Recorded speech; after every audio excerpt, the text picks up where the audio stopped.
where faith, inspiration, and storytelling come together to bring the Bible to life like never before. Our mission is to take you on a spiritual journey through the Bible's stories, from the creation in Genesis to the revelations of the end times. Welcome to Timeless Bible Journeys.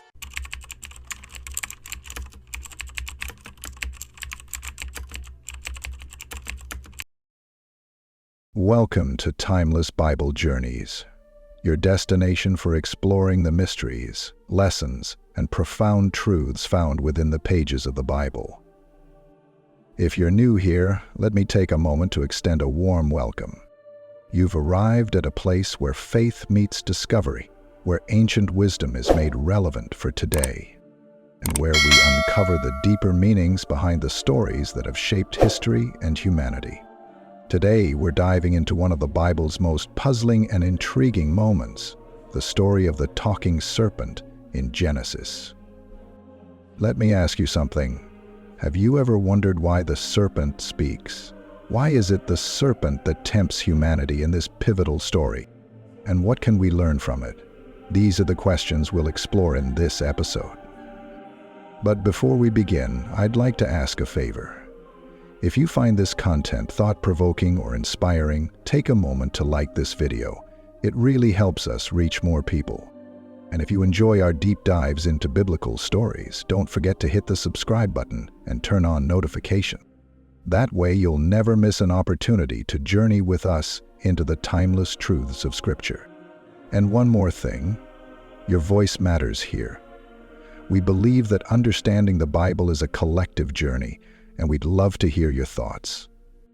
Have you ever encountered a story in the Bible that left you puzzled or curious? Share it in the comments below. Who knows, your question might inspire our next episode. The Bible is an extraordinary book. For centuries, it has guided, challenged, and inspired people around the world. It's not just a collection of historical accounts or moral teachings. It's a tapestry of stories, symbols, and allegories that speak to the very heart of the human experience. And one of the most captivating elements of the Bible is its ability to provoke questions. Questions that compel us to dig deeper, think critically, and engage with its profound truths. The story of the talking serpent is one such example. Found in the 3rd chapter of Genesis, this account has sparked countless debates among theologians, scholars, and everyday readers alike. Why would a serpent, a creature that doesn't naturally speak, become the mouthpiece of temptation? What does the serpent symbolize? And why is this moment so central to the larger story of the Bible? These aren't just academic questions. They're deeply personal ones. Because at its core, the story of the serpent is about us, our choices, our struggles, our search for meaning, and our relationship with God. And whether you're someone who views the Bible as sacred scripture, as literature, or as a historical text, there's something in this story that speaks to the human condition. So, as we begin this journey, I invite you to keep an open mind and heart. Let's set aside preconceived notions and explore this story together. Not just to understand its surface details, but to uncover the rich symbolism, cultural context, and enduring lessons that make it so powerful. Grab a cup of coffee, settle into a comfortable spot, and let's begin.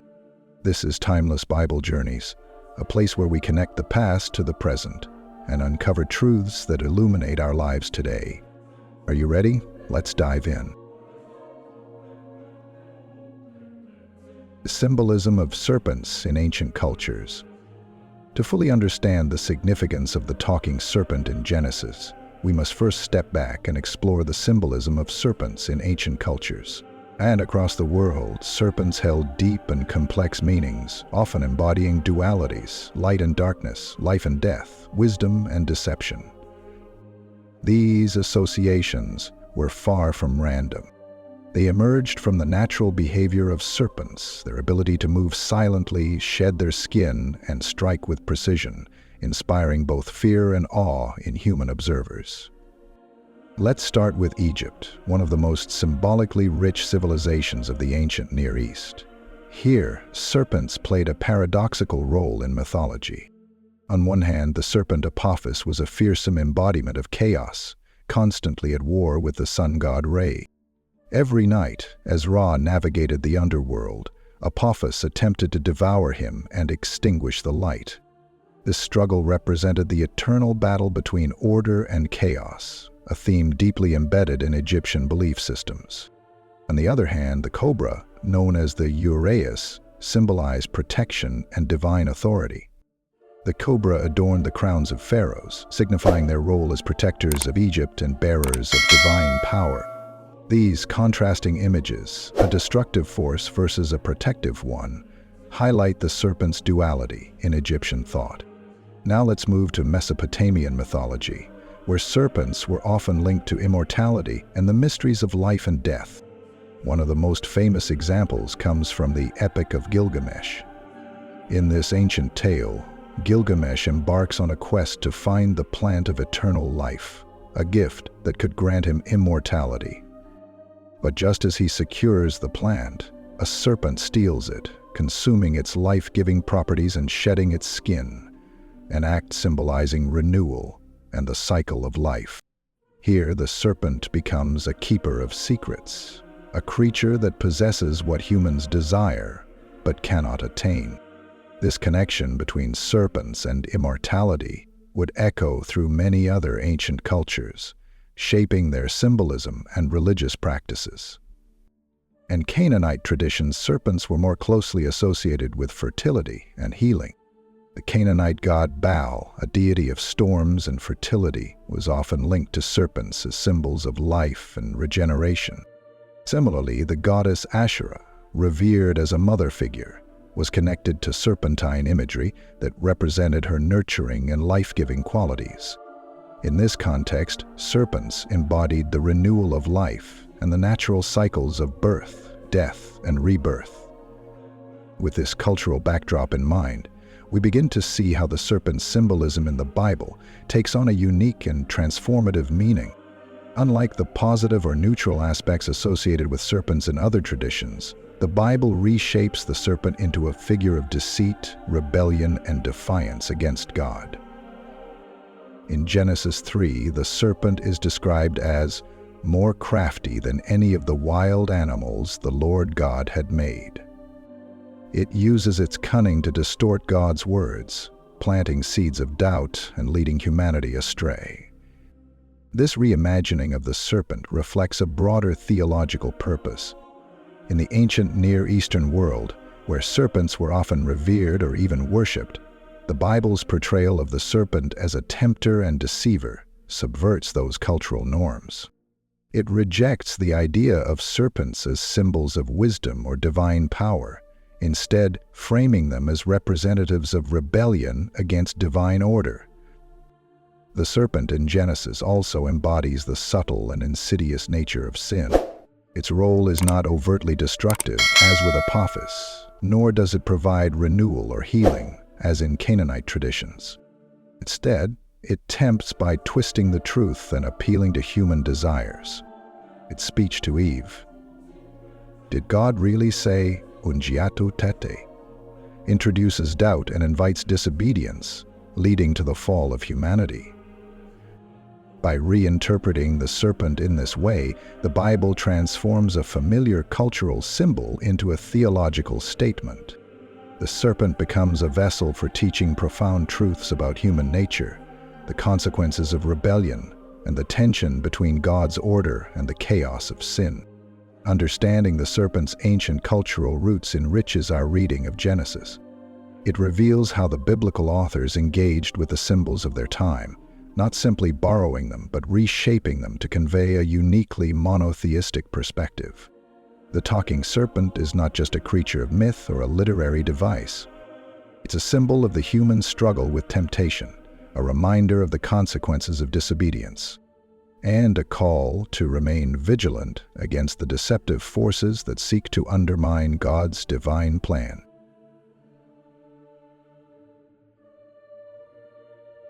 The broader cultural symbolism of serpents. Now that we've explored the broader cultural symbolism of serpents, let's turn our attention to the serpent's specific role in Genesis 3. This is no ordinary creature. It plays a pivotal part in the narrative, functioning as a catalyst for human agency. One of the most striking aspects of the serpent's role is how it acts as a catalyst for human agency. Before the serpent enters the scene, Adam and Eve exist in a state of innocence, following God's commands without question. But everything changes when the serpent speaks. By asking, "Did God really say, 'You must not eat from any tree in the garden'?" the serpent introduces a moment of doubt. It plants the idea that perhaps God's command is open to interpretation or even contestation. This is the first recorded moment in the Bible where humanity is faced with a choice. The serpent doesn't force Eve to eat the fruit. It merely raises the question, creating an opportunity for her to act on her own volition. In doing so, the serpent highlights humanity's capacity for free will and moral reasoning. Consider this. Without the serpent's intervention, would Adam and Eve have ever questioned God's authority? The story suggests that the ability to choose, even if it leads to disobedience, is central to what it means to be human. The serpent's role in this moment emphasizes the tension between obedience and autonomy, setting the stage for a much larger narrative about humanity's relationship with God. Symbol of deception. The serpent is also a symbol of deception, embodying the subtle and insidious nature of sin. It is described in Genesis 3:01 as more crafty than any of the wild animals the Lord God had made. This cunning is not just cleverness, it's a deliberate manipulation of truth. The serpent twists God's words, first by exaggerating the prohibition. Did God really say you must not eat from any tree in the garden? And then by outright lying, you will not certainly die. This deception is powerful because it appeals to Eve's desires on multiple levels. 1. Physical appetite. The fruit looks good for food. 2. Aesthetic pleasure. It's pleasing to the eye. 3. Intellectual ambition. It's desirable for gaining wisdom. The serpent doesn't rely on brute force to lead Eve astray. Instead, it uses persuasion and half-truths, which are far more effective. By appealing to her senses and curiosity, the serpent makes disobedience seem not only rational, but appealing. This highlights a crucial aspect of temptation. It rarely presents itself as blatantly harmful. Instead, it masquerades as something good, distorting reality just enough to make wrong seem right. Reflection of cosmic conflict. Finally, the serpent represents a much larger cosmic conflict, one that extends beyond the immediate story of Adam and Eve. While the events of Genesis 3 unfold in the intimate setting of the Garden of Eden, they mark the beginning of an eternal struggle between good and evil. The serpent's actions symbolize rebellion against God's divine order, not just on a human level, but on a cosmic scale. In Christian theology, this moment is often interpreted as more than just humanity's fall. It's seen as the entry point of sin into the world, setting the stage for the redemptive narrative of the Bible. The serpent is later identified with Satan in texts like Revelation 12:9, where he is called that ancient serpent, linking this moment in Eden to a broader spiritual battle. This idea of cosmic conflict is reinforced by God's pronouncement in Genesis 3:15, often referred to as the proto-evangelium or the first gospel. God declares that there will be enmity between the serpent and the woman, and that her offspring will ultimately crush the serpent's head. This prophecy foreshadows the ultimate defeat of evil and the restoration of God's creation through Christ. By introducing this conflict, the serpent's role in Genesis 3 extends far beyond the immediate consequences for Adam and Eve. It becomes a symbol of the ongoing tension between obedience to God and rebellion against Him, a theme that runs throughout the entire Bible. In these three ways, the serpent functions as more than just a character in the story. It becomes a profound symbol of the human experience. It challenges humanity to grapple with the consequences of choice, reveals the subtle nature of temptation, and reminds us of the cosmic battle between good and evil that continues to this day. As we reflect on the serpent's role, we see that this story isn't just about what happened in the Garden of Eden. It's about us, our struggles, our choices, and our relationship with the divine. But why a talking serpent? It's an intriguing and unexpected choice, and at first glance it might seem out of place. Animals don't speak in the natural world, so why would the Bible include a creature that breaks this fundamental rule? The answer is both deliberate and profound.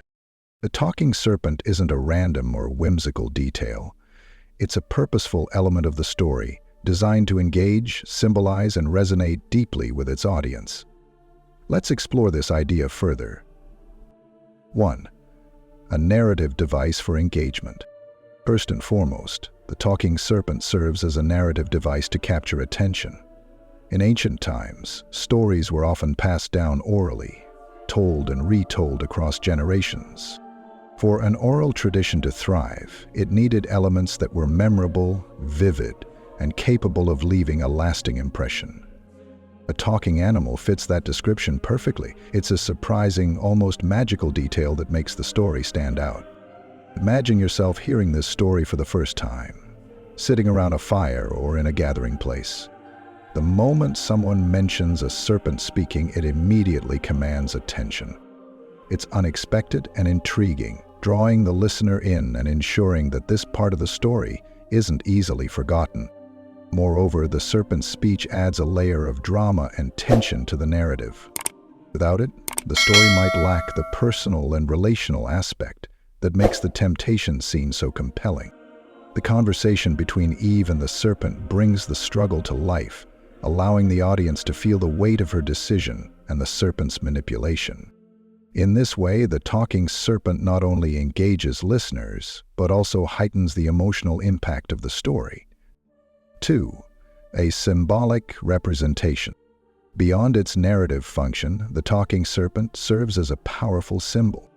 By giving the serpent the ability to speak, the Bible externalizes temptation, making it tangible and relatable. Temptation is often an internal struggle, a voice in our minds that questions, doubts, and persuades. By personifying this voice through the serpent, the story brings temptation out into the open, allowing readers and listeners to confront it directly. This externalization is crucial for understanding the nature of sin. The serpent's speech mirrors the subtle and deceptive ways in which temptation often works. It doesn't force Eve's hand or coerce her into eating the fruit. Instead, it plants seeds of doubt and desire, using words to distort truth and make disobedience seem reasonable, even desirable. For example, when the serpent says, "Did God really say?" it introduces doubt about God's command. When it claims, "You will not certainly die," it contradicts God's warning and offers an alternative interpretation.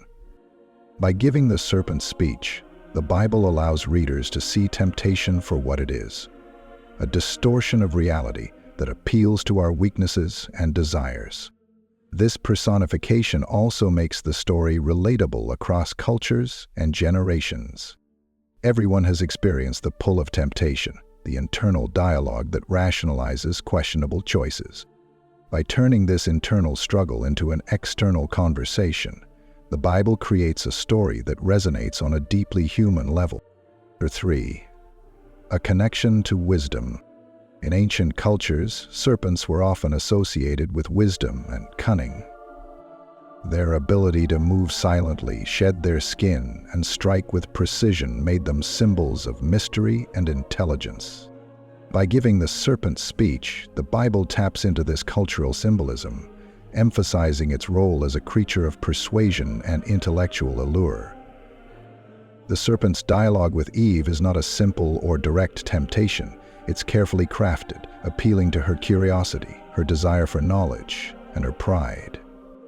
The serpent doesn't just tell her to eat the fruit, it makes her question God's motives, suggesting that God is withholding something valuable from her. For God knows that when you eat from it, your eyes will be opened, and you will be like God, knowing good and evil. This appeal to wisdom and enlightenment is particularly powerful because it strikes at the core of human nature. We are creatures of curiosity, driven by a desire to learn, to grow, and to expand our understanding of the world. The serpent's speech taps into this innate longing, making the temptation more compelling and harder to resist.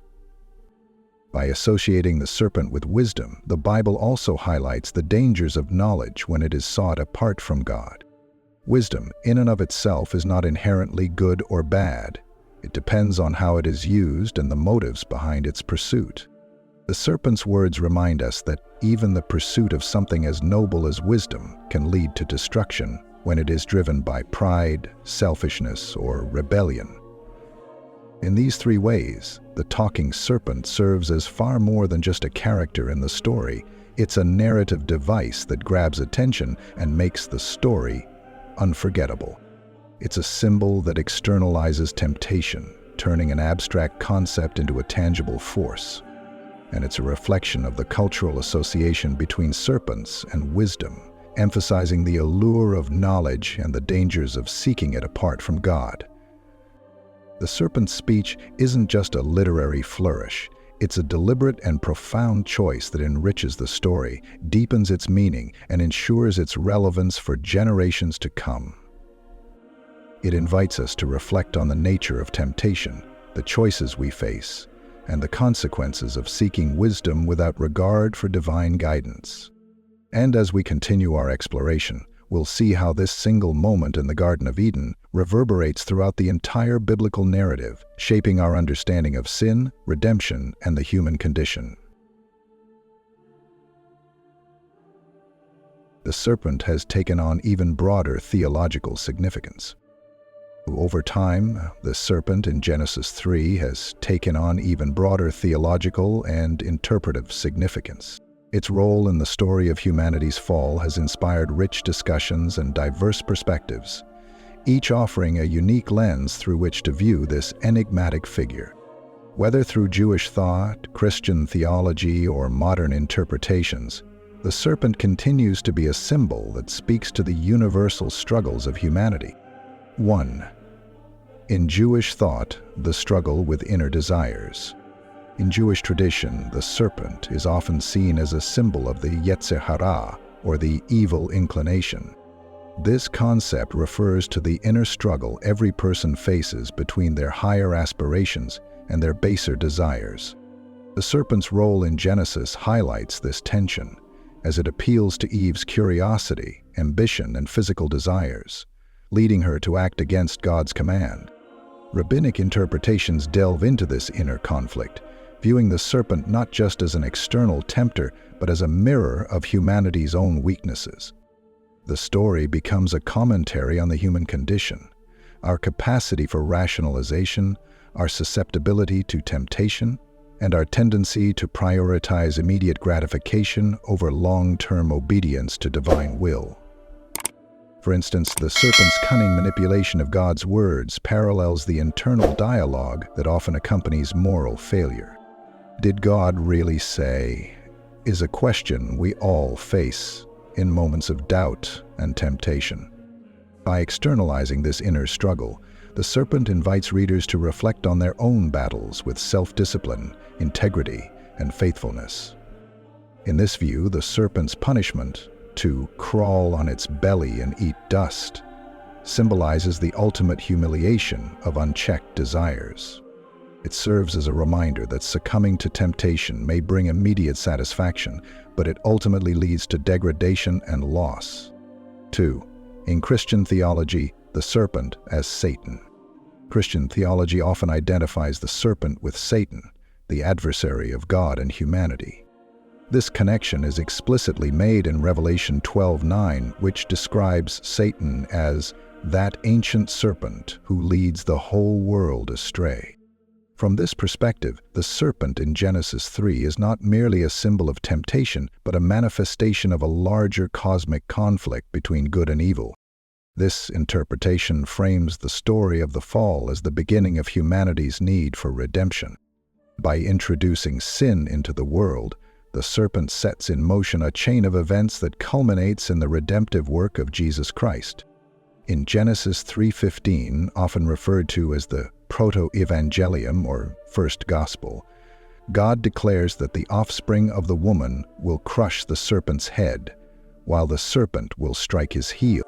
This passage is widely understood in Christian tradition as a prophecy of Christ's victory over Satan through his death and resurrection.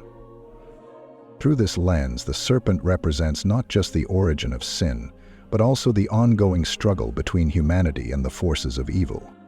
It becomes a symbol of spiritual warfare, reminding believers of the importance of vigilance, faith, and reliance on God's grace. The serpent's cunning and deceit serve as warnings against the subtle ways in which sin can infiltrate our lives, while the promise of its ultimate defeat offers hope and assurance of God's sovereignty. 3. Modern interpretations, a psychological allegory. Beyond its religious significance, some modern interpretations view the serpent as a psychological allegory. In this context, the serpent represents the internal battles we face with doubt, fear, and moral failure. It is the voice in our minds that questions our convictions, distorts the truth, and rationalizes behavior that goes against our values.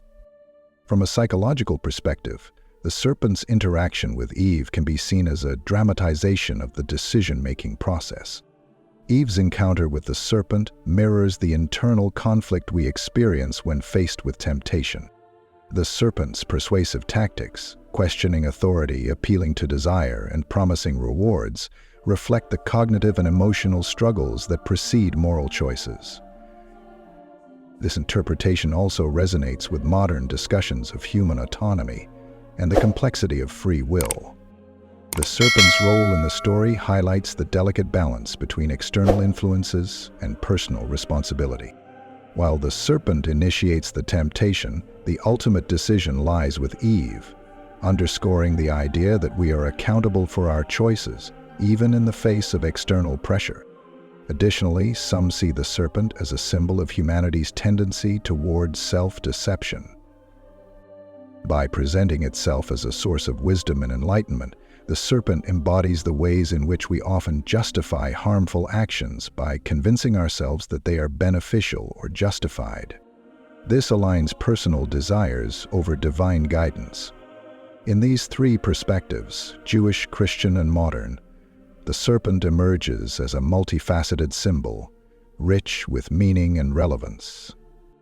Whether as a representation of the inner struggle with desires, a manifestation of Satan's rebellion against God, or an allegory for human psychology, the serpent continues to provoke thought and reflection. Its role in Genesis 3 goes beyond the immediate story of the fall, offering timeless insights into the nature of temptation, the complexity of free will, and the enduring need for redemption. As we consider these interpretations, we are reminded that the serpent's presence in the Bible is no mere accident. It is a deliberate and profound choice, one that challenges us to examine our own lives and the forces that shape our decisions. What lessons can we take from this story? Finally, as we reflect on the story of the talking serpent in Genesis 3, we are left with profound lessons that remain relevant today. These timeless truths help us better understand the nature of temptation, the value of obedience, and the enduring hope for redemption. Let's explore these lessons in depth. 1. Understanding temptation. The serpent's strategy in the Garden of Eden provides a powerful blueprint for how temptation operates. He begins subtly, sowing seeds of doubt and distorting truth. Notice how the serpent doesn't outright deny God's command at first. Instead, it questions it. Did God really say, "You must not eat from any tree in the garden"? With this simple question, the serpent casts uncertainty on God's instructions, making Eve reconsider what she thought she knew. This tactic reveals an important truth. Temptation often doesn't start as an obvious, outright rebellion. Instead, it works subtly, beginning with small compromises, half-truths, or rationalizations that lead us away from what we know is right. The serpent doesn't compel Eve to eat the fruit, it simply appeals to her desires. The fruit looks good for food, appealing to her physical needs. It's pleasing to the eye, drawing her aesthetic appreciation. It promises wisdom, tapping into her intellectual curiosity and ambition. This layered approach mirrors the way temptation operates in our own lives. It often targets multiple aspects of our being, our physical cravings, emotional vulnerabilities, and mental aspirations. Recognizing this strategy is the first step in resisting it. By understanding how temptation works, we can be better prepared to stand against it, armed with wisdom and vigilance. 2. The importance of obedience. At its core, the story of the serpent is a lesson about the consequences of disobedience. Adam and Eve's decision to eat the forbidden fruit may seem like a small act, but its impact is monumental. This moment marks humanity's first act of rebellion against God, bringing sin and brokenness into the world. The narrative reminds us that obedience to God's commands is not about arbitrary rules or restrictions. It's about trust. When Adam and Eve chose to listen to the serpent rather than God, they essentially declared that they trusted their own judgment, without God's, over God's wisdom. This choice led to separation from God, the loss of paradise, and the introduction of suffering and death into human experience. For us today, this story serves as a reminder of the stakes involved in our choices. Obedience to God is not always easy, especially when the alternatives seem appealing, or when we are tempted to rationalize our actions. But as the story of the fall shows, disobedience carries consequences that extend far beyond the immediate moment. At the same time, this lesson is not meant to burden us with fear or guilt. Instead, it calls us to a deeper relationship with God, one built on trust, humility, and a willingness to follow His guidance, even when it's difficult. Obedience is ultimately an act of faith, a declaration that we believe in God's goodness and wisdom over our own limited understanding. 3. Hope for redemption. Even in the midst of humanity's fall, the story of the serpent offers a glimmer of hope. In Genesis 3:15, often called the proto-evangelium or first gospel, God speaks to the serpent and declares, "I will put enmity between you and the woman, and between your offspring and hers. He will crush your head, and you will strike his heel." This verse is widely interpreted as the first promise of redemption, a prophecy that points to the ultimate defeat of evil through Jesus Christ. The offspring of the woman is seen as a reference to Christ, who, through his death and resurrection, conquers sin and Satan. This promise is a profound reminder that even in our moments of failure, God's plan for redemption is already in motion. Adam and Eve's disobedience did not catch God by surprise. From the very beginning, He had a plan to restore what was lost, to heal the brokenness caused by sin, and to bring humanity back into relationship with Him. For us, this hope is a source of encouragement. No matter how far we may stray, or how great our mistakes, God's grace is always greater. The story of the fall is not just a story of judgment. It's a story of redemption, a reminder that God's love and mercy are always present, even in our darkest moments.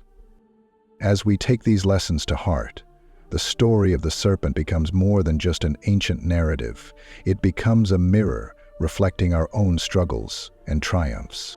It reminds us of the subtle nature of temptation, the value of obedience, and the hope we have in God's redemptive plan. In this timeless story, we see the full spectrum of the human experience, our frailty, our choices, and our need for grace. And as we continue to reflect on its lessons, we are reminded of the unchanging truth that God's light shines even in the shadows, offering us a path back to Him.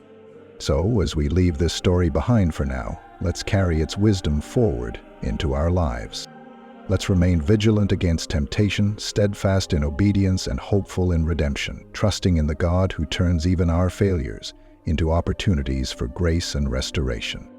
The talking serpent in Genesis is more than a curious detail. It's a profound symbol of humanity's struggle with choice, sin, and the journey toward redemption. By examining its role, we uncover layers of meaning that resonate across cultures and generations. What are your thoughts on the serpent's purpose? Share your insights in the comments, and don't forget to like and subscribe for more explorations of timeless truths. Together, let's continue this journey of discovery.